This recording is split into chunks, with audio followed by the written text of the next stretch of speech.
अगर वेस्ट बंगाल के मुख्यमंत्री जी ने मांग की है तो कहीं न कहीं ये सवाल खड़ा हुआ है कि जो हवाई जहाज सही था, अभी तक उड़ रहा था और जब विजिबिलिटी 3 किलोमीटर की थी, उसके बाद ये हादसा कैसे हो गया। अपने देश ने बहुत सारे जिम्मेदार नेताओं को खोया है, बहुत बड़े बड़े, याद कीजिए एक बार बड़े नेता को यहीं हम लोगों ने पड़ोस में खो दिया। मादारा सिंधिया कितना दूर बताइए, यहीं बिल्कुल बगल में। जो हवाई जहाज की कंपनी है, सुनने में आ रहा है कि उसने 2-4 साल में ही 17 हवाई जहाज खरीद लिए।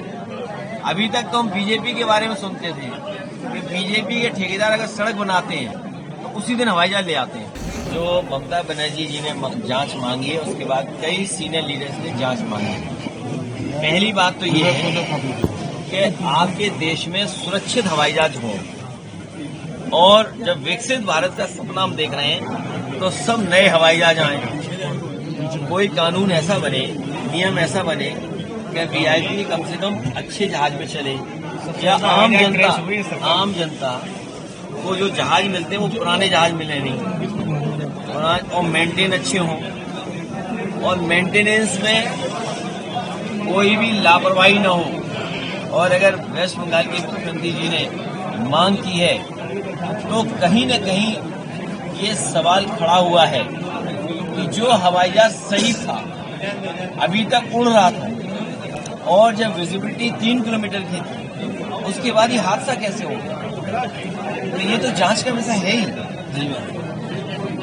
और अपने देश ने बहुत सारे जिम्मेदार नेताओं को खोया है, बहुत बड़े बड़े, याद कीजिए एक बार बड़े नेता को यहीं हम लोगों ने पड़ोस में खो दिया। मादारा सिंधिया कितना दूर बताइए, यहीं बिल्कुल बगल में।